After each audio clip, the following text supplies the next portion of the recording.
Hey everybody, welcome back to Cityscape Brewing. I'm Dennis Fields. Today we're talking about the 5 things that I wish I knew when I first started homebrewing. I'm going to tell you all about those 5 things so you don't make those same mistakes I did. But first, you got to hit that like and subscribe button, grab yourself a beer, and we'll get after it. Number 1. First things first, you don't need fancy equipment, okay?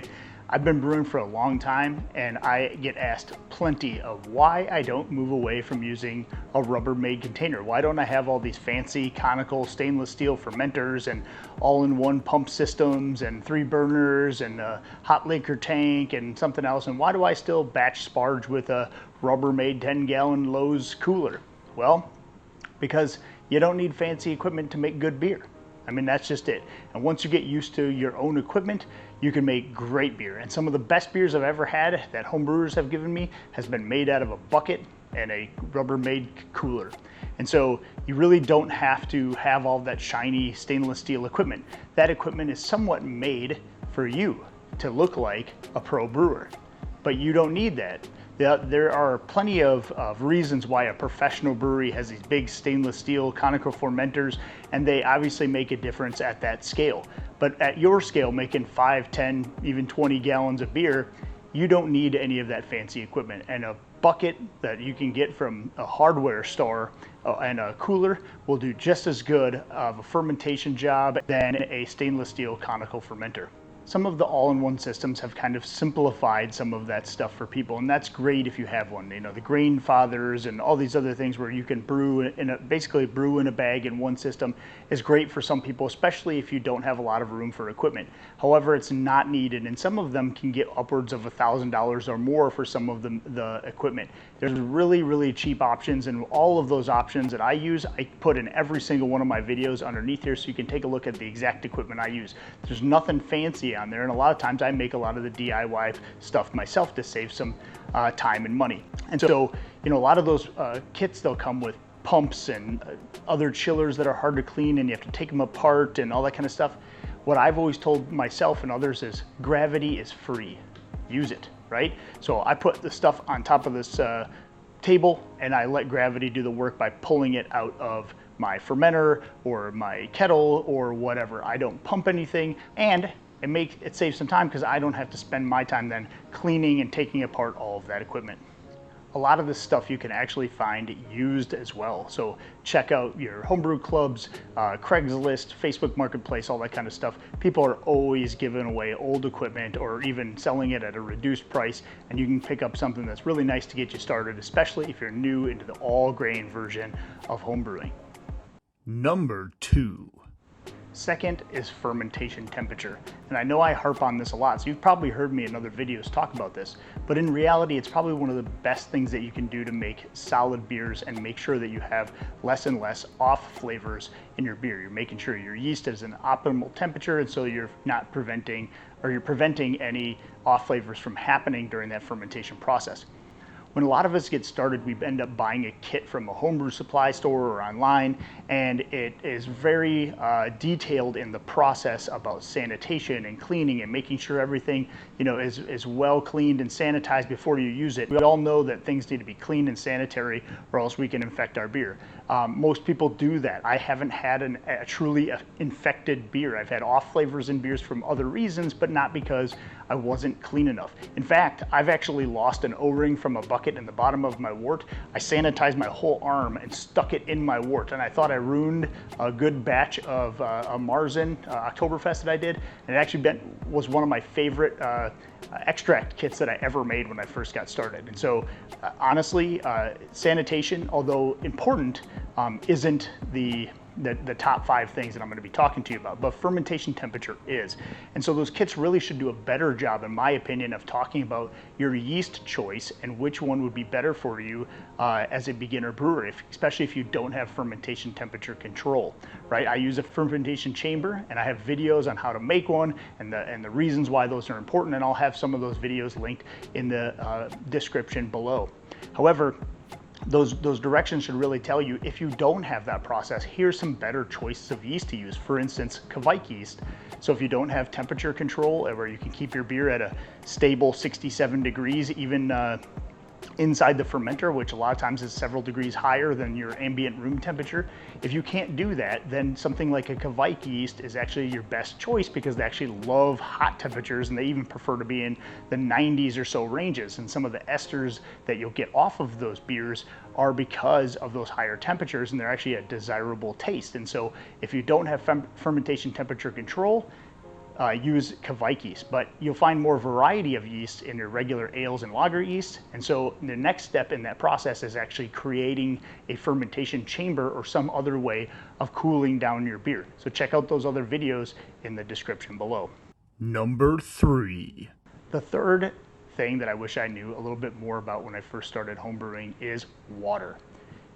Beer is over 90% water. And for a good reason, water is very, very important as part of that process. And when I first started brewing, I knew that I couldn't just use my normal tap water without dechlorinizing it in some way. So instead, I was very worried about getting chlorine in there, even though there's ways of getting that out. I actually just bought spring water, and I knew it had some minerals in it, but I really didn't know much about it. I figured, well, that's probably better than using tap water, so I just bought jugs of spring water. And in a pinch, that can work just fine. But I didn't know what the mineral content was, and I kind of got a little overwhelmed talking about the water profiles themselves. I think that when you first start getting home brewing, you're trying to work on the other process points and you are less concerned about water itself, but it's actually super, super easy. And there's some really good online calculators. I use one from Brewer's Friend, and I have a whole video on talking about water pH, your mash pH, and water additions, different salts you use, gypsum, calcium chloride, etc.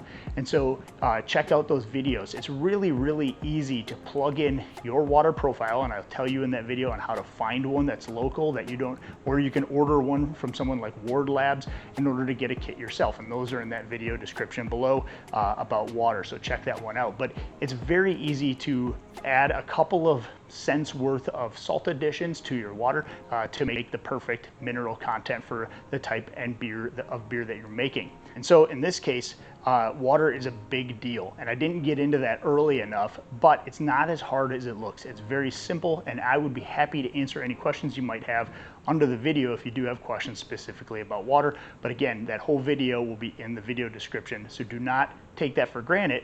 Check it out. Number 4. The fourth thing that I want to go through is yeast, and specifically making yeast starters.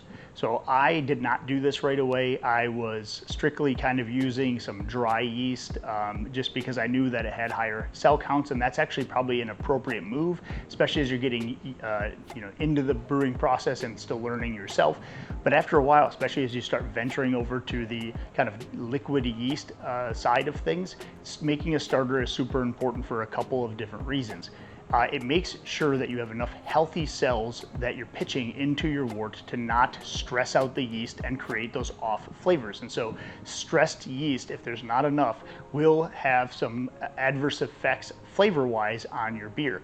And so you want to make sure that your beer, especially if you're doing a higher gravity beer, anything like over 1060 or so, you definitely want to make a starter, no matter if it's dry yeast or wet yeast, liquid yeast, it doesn't matter.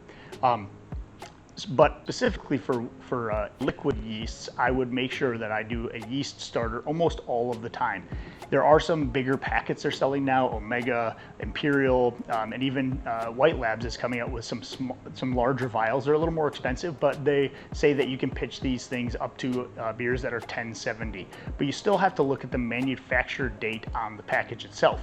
And so you always have a manufacturer date. If that manufacturer date it listed is over, I would say, 60 to 90 days old, I would really highly suggest making a starter out of that. The yeast will die off over time, and eventually just pitching that in there isn't going to do the trick. But there's also a benefit of doing it anyway, even if it's only a month old. And so in this case, it gets those yeast active again. It's like a runner going out for a jog before his race. He's going to get warmed up, he's going to stretch, he's going to know what he needs to do, he's not going to pull a muscle, he's going to be ready for his race. And so in this case, you're doing the same thing to the yeast. You're putting it in a little bit of beer, you're getting it kind of active, warmed up, started again. They're going to replicate, and they're going to know what they need to do when they get into your own beer. And so I always make a liter starter. I refrigerate it.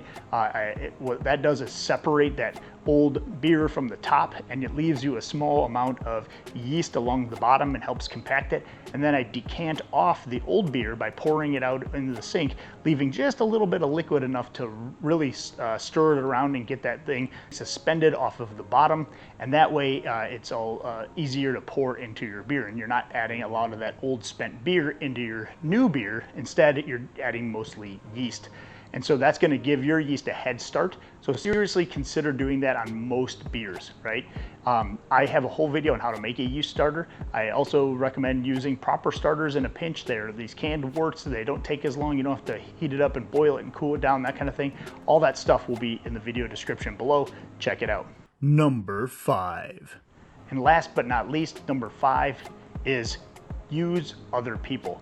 And by that, I mean talk to brewers. No matter where you go, whether you're in a brewery, maybe you meet other brewers, maybe you join a homebrew club, like I'm part of a homebrew club. It helps you to introduce yourself to new beer styles, new ideas, see how other people do things. Maybe there's something that you just really thought you were doing correctly and you saw somebody else do it and you go, wow, you know, I really should change my process to include that other thing. And I'll give you an example, right? So when I first started, especially all grain brewing, I would Vorloff my beer. So I'd drain out the liquid that's in my mash tun. It would set a grain bed. I'd fill up about, you know, a pitcher or so, and then I'd just start going into my kettle.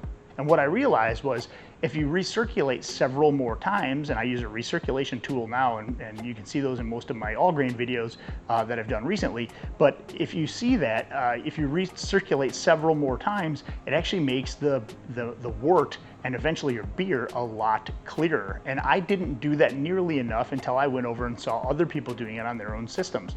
And so I was like, you know, that's something that would really help the clarity of my beer at the end of the day. And guess what?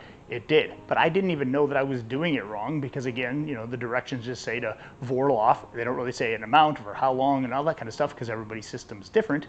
But instead, you can learn that from brewing with other people. So join a homebrew club, talk to other brewers, brew with other people.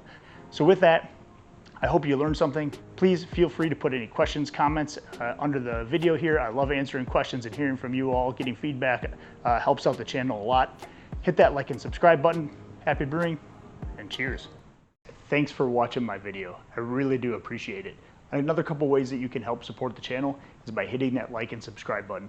You can also check out the merchandise in our store. I have other shirts. We got glassware, we got stickers, hats, sweatshirts, etc. Go check it out. Also, hit that video here. You know you want to.